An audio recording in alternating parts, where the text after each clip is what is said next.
시티 스터드는 빅토리아 여왕시대인 1860년 12월 2일 아버지 에드워드 스터드와 어머니 도로시 사이에서 삼형제 중 막내로 태어났습니다. 아버지 에드워드 스터드는 인도에서 염료를 재배하는 농장의 소유주로 엄청난 돈을 모은 탁월한 사업가로 영국에 돌아와 경마를 하며 한가한 여생을 보냈습니다. 그러다가 1875년 스터드가 15살 되던 해 그의 아버지는 미국의 유명한 부흥 강사 무디의 전도 집회에 참석하여 극적인 회심을 하게 됩니다. 그 후 경마나 사격이나 사냥이나 극장, 무도회 같은 일에는 발을 끊고 친구들과 친척들의 영혼을 구원하는 일에 몰두했습니다. 저택 거실에 의자와 소파 등을 갖춰놓고 런던에서 뛰어난 성경 선생님들을 모셔와 친척들과 친구들의 영혼을 구원하는 일에 오로지 전념했습니다. 특히 그의 세 아들은 특별 전도 대상이었습니다. 삼형제는 아버지의 헌신적인 열정적 노력에 결실을 맺어 스터드가 18살 되던 해 영적 회심의 극적인 순간을 맞이합니다. 아버지 친구이자 선교사 한 분이 집을 방문하였고 그분의 전도로 인해 같은 날 세 아들 모두 예수님을 그리스도로 영접하게 됩니다. 그날 찰스는 막 크리켓을 하러 나가려던 참이었습니다. 그런데 선교사님이 예고도 없이 나타나서는 너는 그리스도인이니? 라고 물었습니다. 찰스는 그가 말하는 의미에서의 그리스도인은 아니지만 물은 만큼 자란 이후 지금까지 예수 그리스도를 믿어왔으며 교회 또한 확실히 다닌다고 대답했습니다. 그러나 그는 밀랍처럼 찰싹 달라붙었습니다. 자 여길 봐. 하나님이 세상을 이처럼 사랑하사 독생자를 주셨으니 이는 저를 믿는 자마다 멸망치 않고 영생을 얻게 하려 하심이니라고 하셨어. 너는 예수 그리스도께서 돌아가신 것을 믿지? 네. 그렇다면 그 말씀의 다른 절반도 믿겠지? 영생을 얻게 하려 하심이라는. 아니요, 그건 믿지 않아요.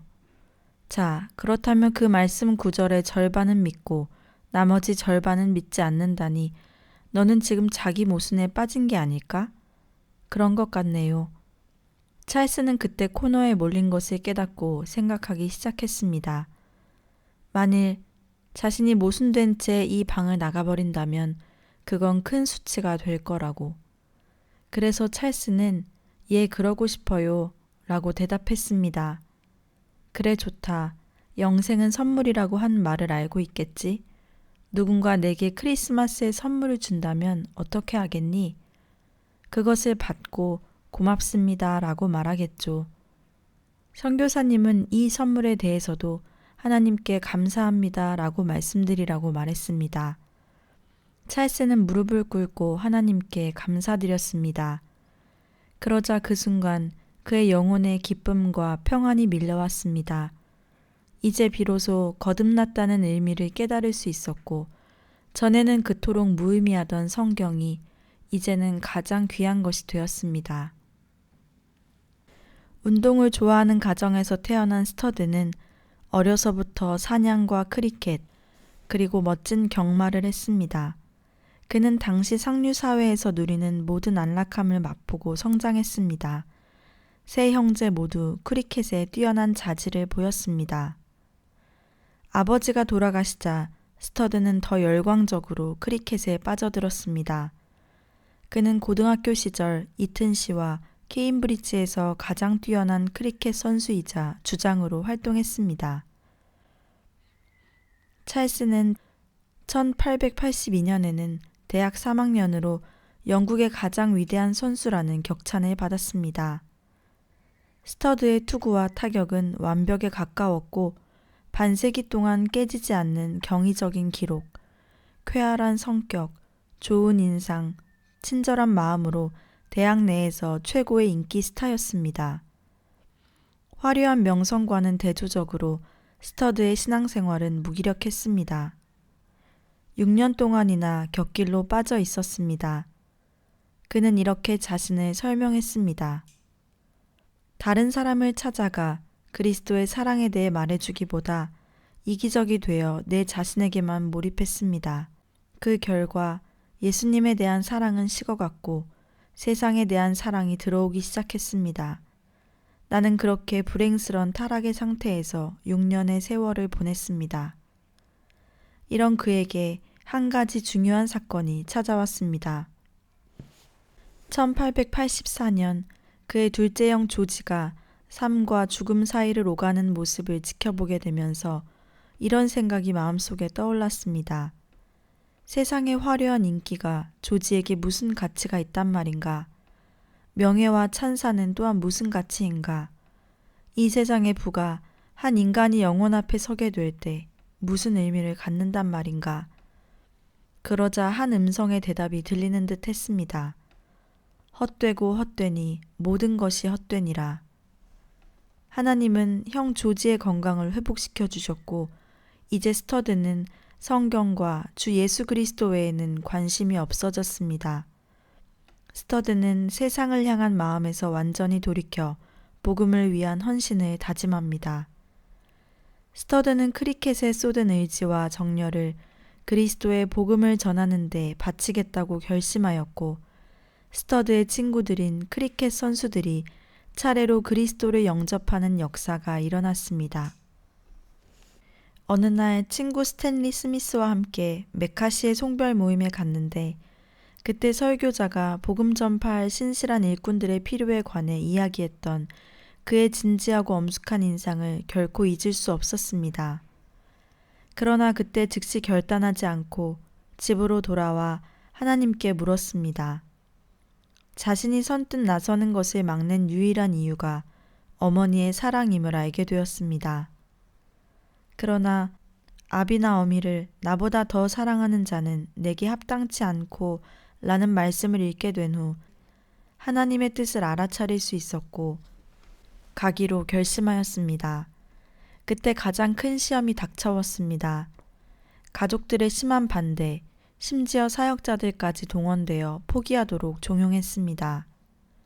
그날 밤 찰스는 잠을 이룰 수 없었고 자꾸만 이런 말씀이 귀에 들려왔습니다. 내게 구하라. 내가 열방을 유업으로 주리니 내 소유가 땅끝까지 이르리로다. 이것이 그에게 들려주신 하나님의 음성이라고 생각하고 중국으로 가라는 하나님의 진군 명령을 받은 것으로 생각하였습니다. 하지만 많은 사람들의 지적에 갈등의 고뇌 속에서 흔들리려 하고 있을 때 그 문제를 최종적으로 결말지을 수 있는 하나님의 마지막 음성을 들었습니다.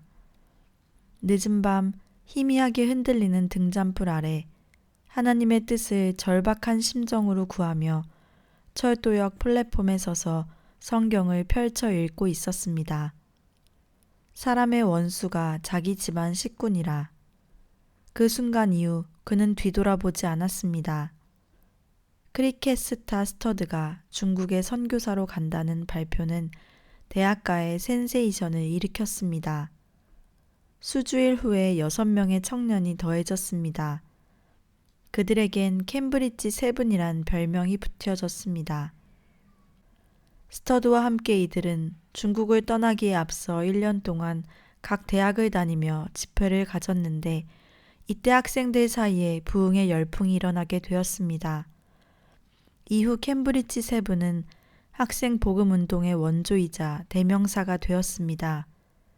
이 젊은이들은 잉글랜드와 스코틀랜드 전역을 다니면서 다른 학생들을 선교에 헌신하도록 동원했고 1885년 2월 이들 7인은 중국으로 향하는 항해길에 올랐습니다. 찰스는 먼저 중국 선교의 사명을 깊이 인식했습니다. 중국 내지 선교의 대표였던 허드슨 테일러를 만난 뒤 그가 창설한 선교회 CIM의 협력 회원이 됐습니다. 또한 중국 선교에 헌신하며 부모로부터 물려받은 유산을 모두 신앙과 구제에 쏟아부었습니다. 중국에서 첫 18개월 기간 동안 그가 철저히 배운 교훈은 성경 한 권의 책을 가진 사람이 되는 것이었습니다. 이때로부터 다른 책들은 미루고 성경을 어린아이와 같은 태도로 받아들이며 성령께서 조명해 주시도록 의존하면서 성경을 읽는 것이 생의 한 원리가 되었습니다. 그러므로 성령과 말씀을 통해서 하나님과 직접 연합된 생활을 해나갔기에 그 후로 영적 생활을 유지하고 인도받기 위해 집회나 다른 도움이 필요치 않았습니다. 하나님과 동행하는 삶의 비결을 배웠던 것입니다.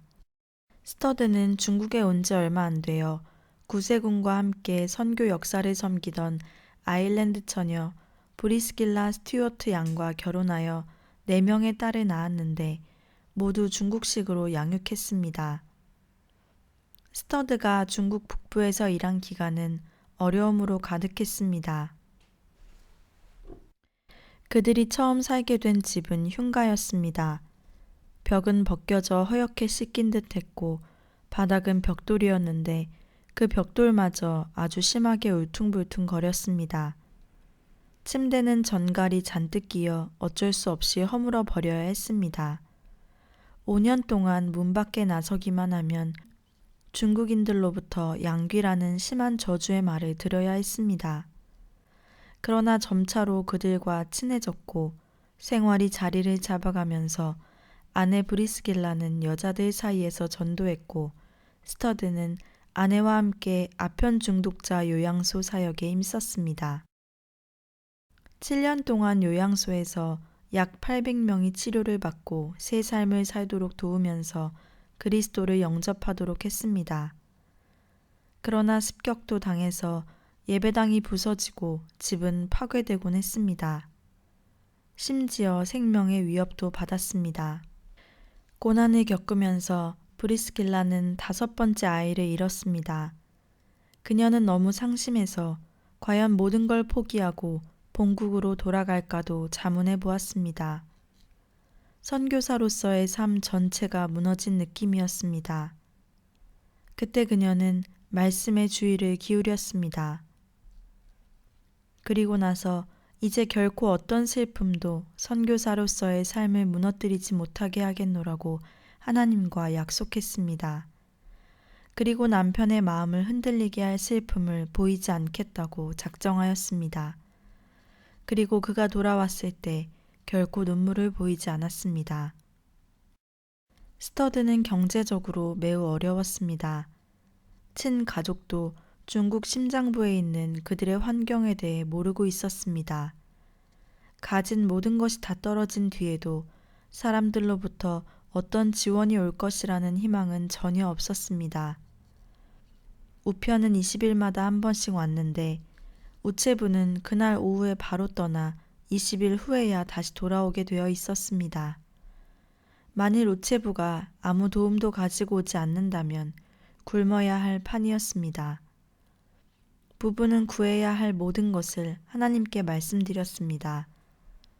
그때 편지 하나가 도착했습니다.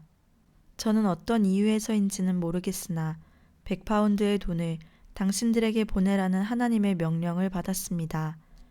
당신들을 만난 적도 없으며 단지 가끔 당신들의 이야기를 들은 적이 있을 뿐입니다. 그러나 하나님의 명령 때문에 저는 잠을 잘 수가 없었습니다. 그 이유는 저보다 당신들이 더 잘 아시리라 믿습니다. 아무튼 여기 그 돈을 동봉합니다. 이 돈이 당신들에게 유용하길 바랍니다. 스터드는 건강이 악화되어 가족과 함께 중국에 온 지 10년 만인 1894년 영국으로 돌아왔습니다. 그 이후로부터 6년 동안 건강이 좋지 않은 악조건 하에서도 스터드는 미국과 유럽 전 지역 캠퍼스를 순회하면서 쉬지 않고 강연과 집회에 열중했습니다. 심한 과로와 영양 부족에 시달렸습니다. 그러나 그에게 휴가란 임지의 변경을 의미할 뿐이었습니다. 스터드는 무디의 초청으로 미국에서 18개월간 머무르면서 대학생들 중심으로 집회를 쉴 틈 없이 인도했습니다. 허버트 케이는 수천 명의 학생들이 그의 집회로 모여들었는데 때로는 하루에 6차례나 집회를 가졌다고 했습니다. 그리고 이러한 부흥회를 통해 수백 명의 학생들이 해외 선교사로 자원했다며 당시를 수뢰했습니다. 찰스 스터드는 오직 자신의 삶을 취하시어 감춘 당신을 드러내는 십자군이 되게 하소서 라는 소원을 가지고 무디와 함께 영국과 유럽을 위시하여 미국의 수많은 학생들이 선교사로 나갈 수 있도록 인도하였습니다. 그는 학생 자원자 운동 SVM의 선구자가 되었습니다. 이 운동은 학생들이 스스로 자원해서 선교에 헌신하는 운동으로 이들은 세계 복음화는 우리 세대의 우리 손으로 라는 비전을 가지고 자원해서 선교사로 나갈 것에 서명하기 시작했습니다. 이 운동은 1930년대까지 지속됐는데 이 중 25,000명의 선교사가 이 운동을 통해 북미에서 전 세계를 향해 나아갔습니다. 스터드는 1900년이 되자 인도에서 농장주로 일했던 아버지의 유언을 따라 가족과 함께 인도 선교사로 떠나게 됩니다. 심한 천식을 앓았지만 인도 북부 유타카문드 유니언 교회에서 초청받아 목회를 했습니다. 여기에서 주로 영국인 농장주들과 영어 사용권 족속들에게 복음을 전하였습니다. 그러나 스터드는 건강이 악화되어 6년 후 다시 본국으로 돌아오게 되었습니다. 천식으로 끊임없이 시달려 새벽 2시와 4시 사이 외에는 거의 잠을 자지 못했습니다. 영국에 돌아온 그는 순회 강연을 계속하였으나 자신이 하나님의 뜻을 행하고 있다는 분명한 확신이 없었습니다. 그러던 어느 날 그의 생애에 또 한 번 일대 방향 전환이 되는 사건이 발생합니다. 1908년 리버풀에서 그는 아주 이상한 글이 적힌 벽보를 보게 되었습니다. 식인종이 선교사를 기다린다. 그것은 칼컨 박사라는 외국인이 붙인 것이었습니다. 수십만의 중앙아프리카 사람들이 복음을 들어본 일도 없이 죽어가고 있습니다. 상인, 무역상들이 황금을 찾으러 몰려오지만 그리스도를 전하러 간 사람은 아무도 없습니다. 는 말을 듣게 되었을 때 그 순간 스터드는 마음 깊은 곳에서 부끄러움이 치밀어 올랐습니다. 이때 그의 나이 50세였습니다. 그는 병약하여 의사로부터 그가 아프리카로 가면 반드시 죽을 것이라고 경고를 받은 데다 재정적인 뒷받침도 없었습니다. 설상가상으로 아내 브리스길라도 심장 쇠약으로 병중에 있었기에 의사는 강력히 반대했습니다. 이에 스터드는 하나님께 기도했습니다. 왜 그리스도인은 아무도 가지 않습니까? 하나님의 대답은 네가 가는 게 어떠냐는 것이었습니다. 의사가 못 가게 할 겁니다. 라고 말씀드렸더니 내가 좋은 의사가 아니더냐? 내가 너와 함께 하지 않겠느냐? 그곳에서도 내가 너를 지켜주지 않겠느냐? 하셨습니다. 변명의 여지가 없었습니다. 해야만 할 일이었습니다. 스터드는 황금을 찾기 위해 도박하는 불신자들도 있는데 나는 하나님을 위하여 도박을 하겠다고 결심했습니다. 1910년 12월 15일 단신으로 아프리카 정탐길을 떠났습니다. 그가 출항하던 날 하나님께서는 놀라운 계시를 보여주셨습니다. 리버풀을 떠나는 첫날 밤 잠자리에 들자마자 하나님께서 이상한 말씀을 하셨습니다. 이 여행은 단순히 수단을 위한 여행이 아니라 전 세계 미전도 지역을 위한 여행이다. 인간의 이성으로는 이 말씀이 너무나 터무니없는 말씀이었습니다. 그러나 그는 믿음은 불가능을 우습게 여긴다는 것을 믿었습니다. 그리고 다음에 본국으로 돌아와 아프리카 선교 중심부 HAM이라는 선교 후원회를 만들고 이 선교회의 파송으로 53세가 되던 해인 1913년에 후일 그의 사위가 된 알프레드와 함께 아프리카로 떠났습니다. 스터드는 18년 동안 아프리카 중심부에 위치한 벨기에령 콩고에서 복음 사역을 하였습니다. 그는 킬로라는 곳에 도착했습니다. 킬로는 거대한 금광 중앙에 있었습니다. 그곳에서는 짐 운반이 어려워 3개월을 꼼짝 않고 있어야 했습니다.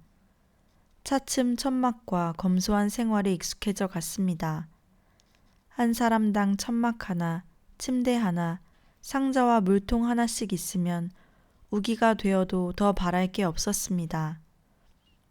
천막 밖에 돌 3개로 가열대를 만들면 호화 부엌이 되었습니다. 이제까지 사용해온 기구들이 없어도 잘 지낼 수 있다는 것은 상상도 못했던 일이었습니다. 여기에서 스터드는 열병을 앓았습니다. 어떤 약도 소용이 없었습니다. 가장 절망스러울 때 한 말씀이 떠올랐습니다. 너희 중에 병든 자가 있느냐? 저는 교회 장로들을 청할 것이요. 그들은 주의 이름으로 기름을 바르며 위하여 기도할지니라. 그곳에선 장로가 유일하게 20살 난 청년 알프레드 벅스턴이었습니다. 청년 장로님이 등유를 가지고 와 이마에 발라주었습니다. 그 다음 꿇어앉아 기도를 드렸고 스터드는 다음날 아침 나았습니다. 그는 이렇게 고백하였습니다. 우리는 너무 적게 주님을 신뢰하지만 아무리 많이 신뢰해도 지나치지 않다. 1913년 10월 16일 아프리카의 가장 중심부인 니안가라에 도착했습니다. 스터드는 자전거를 타며 복음을 전하러 다녔습니다. 그들의 여행 중에 5개 부족에게 복음의 새 소식이 전해졌습니다. 스터드와 그의 동료는 서로 헤어져 여행하기로 했습니다.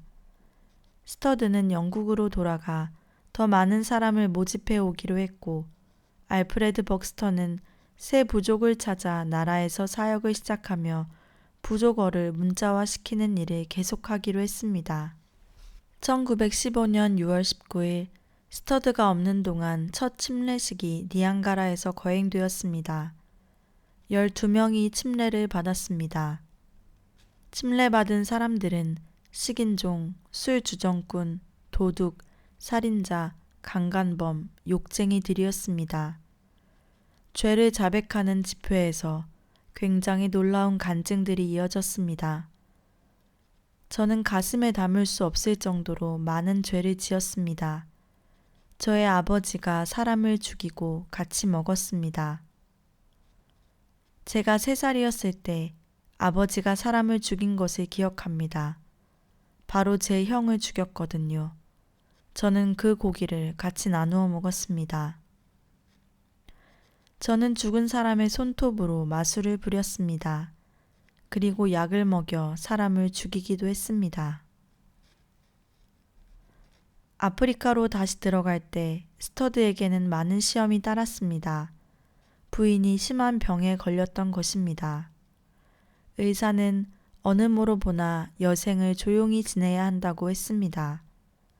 그러나 그 당시 그녀가 새 십자군에 가입하는 것을 누구도 막을 수 없었습니다. 이미 그녀는 믿음으로 신체적인 허약을 극복한 선배인 남편의 예를 본 적이 있었습니다. 그녀도 과감한 모험에 나섰습니다. 병상에서도 기도회를 결성했으며 수천 권의 월보를 발행하고 하루에 20-30통의 편지를 썼으며 마음에 품었던 선교회 회지 HAM을 편집했습니다. 1914년 말에 스터드가 귀국했을 때 훌륭하게 세워진 하일랜드 노우드가의 선교회 본부를 대면할 수 있었습니다. 선교회의 국내 사역이 활기차게 진행되어 가고 있었습니다. 확실히 하나님의 미련한 것이 인간의 지혜보다 높았습니다. 육체적으로 파산한 할아버지 스터드가 2년 동안 아프리카 오지를 개척하였으며 그 사이 국내에서는 침상의 병자인 아내 브리스길라가 선교회의 과업을 이루어 놓은 것이었습니다. 스터드는 마지막으로 본국에서 열심과 열정을 가지고 죽어가는 영혼들을 위해 일어나 자신을 희생하며 절정에 달한 위대한 전쟁을 치를 하나님의 사람들을 불러 모았습니다. 하나님께서는 재능과 교양보다는 믿음과 바보를 원하십니다. 그분이 원하는 것은 마음뿐입니다. 그런데도 고리따분한 얼간이들은 머리를 소중히 여깁니다. 우리가 마음을 비우면 모든 것이 순조로울 것입니다. 그렇게 하면 하나님께서 성령을 부어주시기 때문입니다. 자신의 몸을 돌보지 않아 말라리아의 열병에 걸린 채로 설교단에 올라가 체온을 정상으로 회복시키기도 했습니다. 1916년 7월 8명의 단원과 함께 아프리카로 돌아갈 준비가 되었습니다.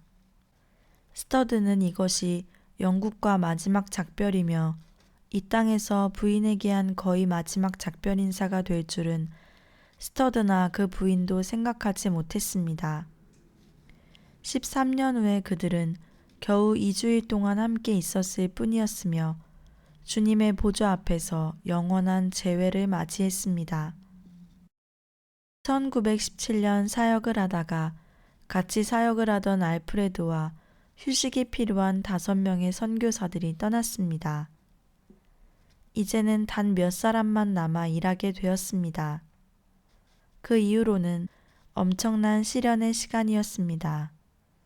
일꾼의 부족, 건강의 악화, 그 무엇보다도 배교의 상처가 심각했습니다.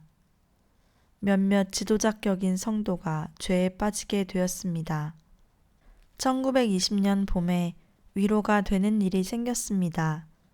본국의 스터드 부인과 위원회는 보충 인원을 보낼 필요성을 느껴서 기도하기 시작했고 일꾼이 6명에서 거의 40명으로 늘어나며 그 중에는 막내딸 폴린과 그녀의 남편도 끼어 있었습니다.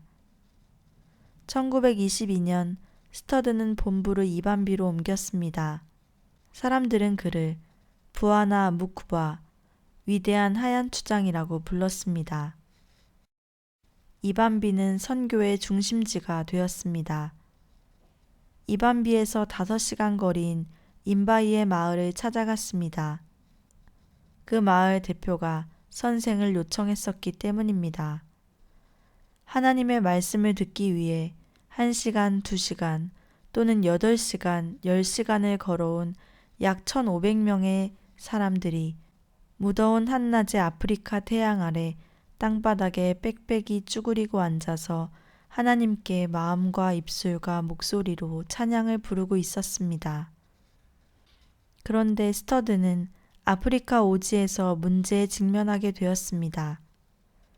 처음에는 많은 사람들에게 분명한 신앙의 응답이 있었으며 많은 침례자들이 있었으나 그 다음부터 많은 사람이 죄와 게으름을 보여주었고 심지어는 지도자격인 그리스도인들 사이에서도 이기심이 발동하였습니다. 또한 사역지의 몇몇 사람이 진실한 신자의 삶 속에는 실제적인 경건의 생활이 전적으로 나타나야 한다는 스터드의 강력한 주장에 맞서고 나섰습니다. 또한 선교회의 근간을 이루는 단순한 믿음과 최고의 희생적 삶의 기준이 마음에 들지 않는다는 사람들도 생겼습니다. 그 단순한 믿음과 최고의 희생이란 원주민식 주거지에서 거주하며 가장 간소한 식사를 하고 무휴가, 무오락 등 이방인을 구원하는 한 가지 일에만 전심전력해야 함을 의미했기 때문입니다. 그리하여 사역에 있어서 스터드의 지도력에 반대하는 보이지 않는 세력이 있었습니다. 마침내 이 일로 2명의 선교지 사역자가 스터드의 요구로 해고당했으며 1명이 사퇴하게 되었습니다. 1925년 어느 날 밤 드디어 돌파구가 생겼습니다. 이날 밤 스터드는 종전의 영권 때문에 크나큰 마음의 짐을 안고 기도회에 갔습니다. 스터드가 가장 좋아하는 히브리서 11장 믿음의 영웅들에 대한 말씀을 다 함께 읽고 있었습니다. 오늘 밤 우리에게 절실한 것은 이것입니다. 하나님께서 믿음의 선배들에게 그리하셨던 것처럼 우리에게도 주실까요? 물론 주실 것입니다. 그럼 무슨 조건이 필요합니까? 그 조건이란 항상 같습니다. 몽땅 팔아라. 하나님께서 요구하시는 대가는 하나뿐입니다. 할인은 없습니다. 하나님은 모든 것을 드린 사람에게 모든 것을 주십니다. 이 세상 모든 것, 육신의 모든 것, 마귀의 모든 것에 대한 죽음, 그리고 아마 모든 것 중에 제일 적수인 당신 자신에 대한 죽음, 이것이 조건입니다.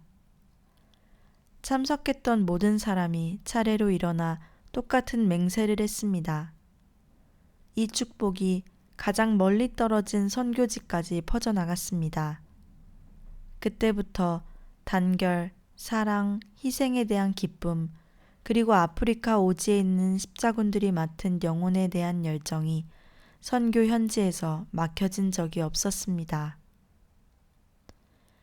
스터드는 둥근 오두막에서 살았습니다. 스터드는 식사를 불규칙적으로 꼭 한 그릇 먹었으며 수면은 4시간 정도, 휴가는 13년 동안 하루도 없었습니다. 옷은 주일이나 평일이나 매일 똑같은 카키색 저고리와 남방이었으며 책은 실질적으로 성경뿐이었습니다. 그의 다리 하나가 뻣뻣했기 때문에 그는 외다리로 통했습니다. 새벽 2시 반이나 3시쯤이면 움직이기 시작하는데 이 외다리는 시계같이 규칙적으로 일어나 성경 한 권을 꺼내 들고 하나님과 독대하는 시간을 가졌습니다. 아침 원주민 집회를 주도하면 3시간 이하로 끝난 적이 거의 없고 밤에 백인 선교사들과 기도회를 하면 7시에서 9시나 10시까지 계속되었습니다. 새벽에 하나님과 함께하면서 깨닫고 들은 것이 영혼의 구원을 위해 불타오르는 마음과 숯불을 댄 입속에서 쏟아져 나왔습니다. 하나님과의 만남보다 집회 준비를 위해 더 필요한 것은 없었습니다. 낮 시간은 주로 고된 일로 보냈습니다. 고된 일을 하는 데 있어서 마지막 마감 작업을 꼼꼼히 해냈습니다. 그 이유는 원주민들이 바른 기독교 정신과 느리거나 힘든 노동이 아주 별개의 것이라고 생각하고 있기 때문이었습니다. 그는 하나님 앞에 의로운 길은 절대 정직과 정확성이며 물질 세계에 있어서도 그것이 성공의 유일한 법칙임을 믿었기에 그것을 보여주고자 했습니다.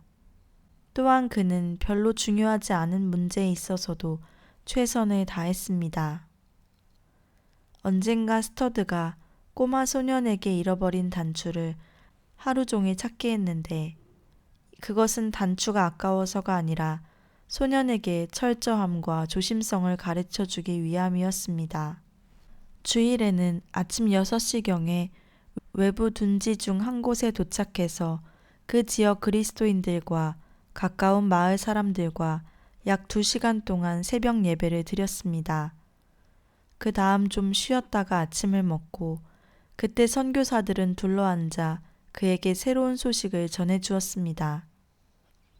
대예배는 정오쯤에 있었습니다. 야자나무 그늘 아래에서 야외 예배드리기를 더 좋아했고 3,000명이나 모이곤 하였습니다. 예배는 전 회중이 함께 좋아하는 찬송을 부르고 반주는 푸아나 자신이 벤조를 연주하면서 시작됩니다. 찬송가 거의 모두 약 200곡이 푸아나의 작품이었습니다. 찬송에는 많은 이들이 격렬한 몸짓이 수반되는데 정말로 흥분되면 스터드는 벤조를 내려놓고 의자에서 일어나 격렬한 합창을 지휘하고서 마지막에 할렐루야를 외치며 끝냈습니다. 그 다음 기도 시간인데 한 40분 동안 진행되며 말씀은 1시간 30분 또는 2시간 할 때도 있었습니다. 그리고 끝으로 모두 일어나 손을 흔들면서 하나님, 예수님은 속히 오십니다. 할렐루야 하고 외쳤습니다. 밤에는 백인 선교사들과 말씀을 나누고 기도를 드리며 2시간을 보냈습니다. 그리고 모닥불 주위에 모여 다시 한번 원주민 집회를 가지기도 했습니다. 그런데 이것이 끝이 아니었습니다. 교회 주변을 다니다 보면 오두막들이 잠자는 사람들로 꽉 차 있었습니다. 왜냐하면 사람들이 단 2번의 집회만으로 스터드를 놓아주지 않으려 하기 때문이었습니다. 그래서 음소 잠자리 멍석과 바나나를 가지고 왔습니다. 그리하여 월요일도 일요일처럼 지냈습니다. 그리고 대개 화요일에는 열심 있는 그리스도인들로만 구성된 대집회가 열렸습니다. 집회에 참석한 그리스도인들의 표정은 기쁨으로 빛났으며 작은 나무 껍질 옷을 걸친 원주민의 열정 어린 기도는 성령이 충만하였고 찬송은 너무나 훌륭하였습니다. 그리고 마지막으로 너무 허약해져 바로 설 수가 없어서 의자 팔걸이에 걸터 앉은 스터드의 설교는 값비싼 진주와도 같은 것이었습니다. 스터드는 말년에 치통으로 많이 시달렸으며 이가 하나도 없어서 얼마 동안 죽으로 연명해 갔습니다. 몇몇 선교사들이 본국에 가서 치료를 받아야 한다고 권해도 하나님이 새 이를 갖기를 원하신다면 여기서도 내게 새 이를 주실 걸세 하고 말할 뿐이었습니다. 2-3달 후에 영국 치과 의사의 도움으로 의치를 했지만 점점 더 쇠약해져 가기는 마찬가지였습니다. 때로는 심한 열병에 시달리기도 했으며 어떤 때는 심장마비를 일으키기도 했습니다. 그리고 끊임없는 소화불량에 시달렸습니다. 그런데도 남은 힘마저 쇠진시킬 만한 작업을 했습니다.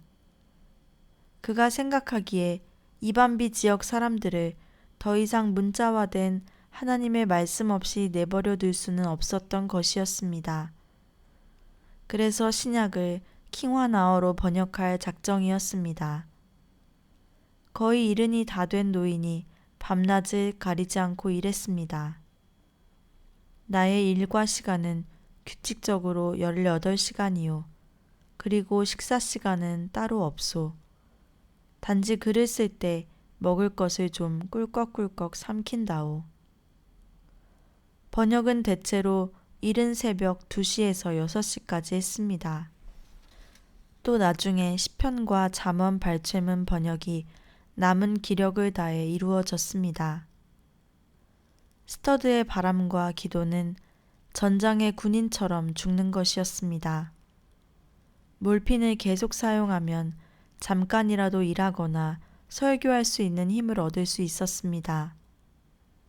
그리고 마지막 숨 쉴 때까지 하나님과 영혼들을 위해 일할 수 있도록 약이라는 선물을 주신 하나님께 자주 감사해하곤 했습니다. 그의 곁에 있었던 사람들만이 마지막 2년간의 고통을 볼 수 있었습니다.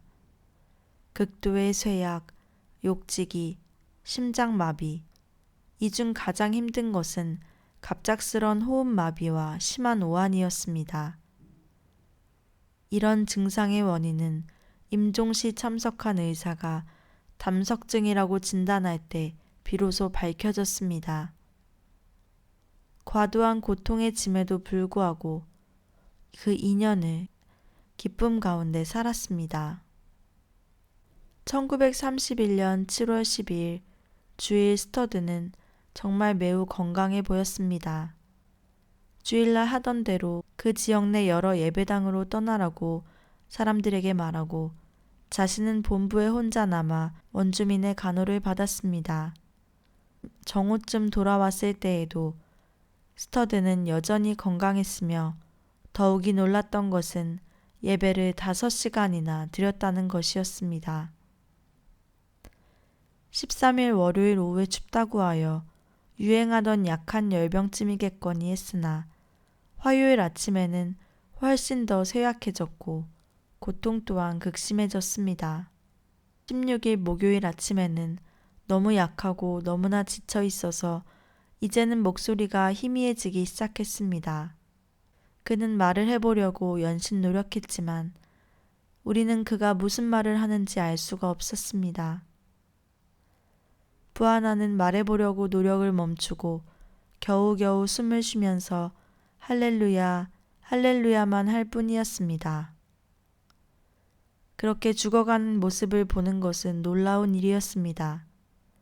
희미한 의식이 있는 한 숨 쉴 때마다 할렐루야만을 불렀습니다. 목요일 저녁 7시쯤에 무의식 상태로 빠져드는 듯 하더니 10시 30분을 지나자마자 숨이 멎었습니다. 마지막으로 쓴 글자는 선교사들에게 쓴 편지 속에 할렐루야이며 마지막 말도 할렐루야였습니다. 스터드는 죽기 직전에 일생을 회상하면서 자신에게 즐거웠던 일 몇 가지를 열거했는데 그것은 첫째, 하나님이 대학을 갓 졸업한 그를 중국으로 부르셨을 때 많은 사람들의 완강한 반대에도 불구하고 갔던 일. 둘째, 그리스도께서 부자 청년에게 명하신 재산을 기쁘게 모두 나누어 준 일. 셋째, 전 세계에 비복음화된 곳으로 가라는 하나님의 부르심을 깊이 묵상하고 이 사역을 위해 아프리카에서 자신의 여생을 불사른 일이었습니다. 스터드는 이튼과 케임브리지를 나온 다른 선배나 동기생들의 전례를 쫓아 영국의 국회의원이 되고 지도자와 정치가를 추구하는 삶을 살 수도 있었습니다.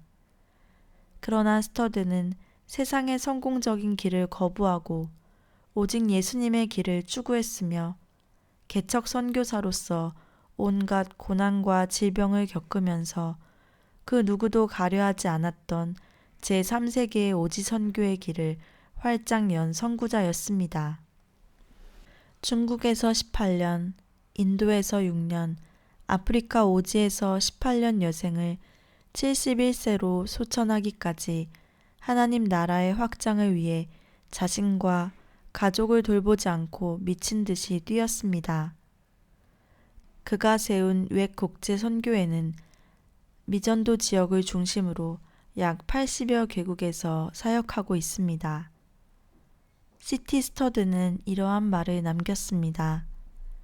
예수 그리스도가 하나님이시며 나를 위해 죽으셨다면 그분을 위한 어떠한 희생도 결코 크다고 할 수 없다.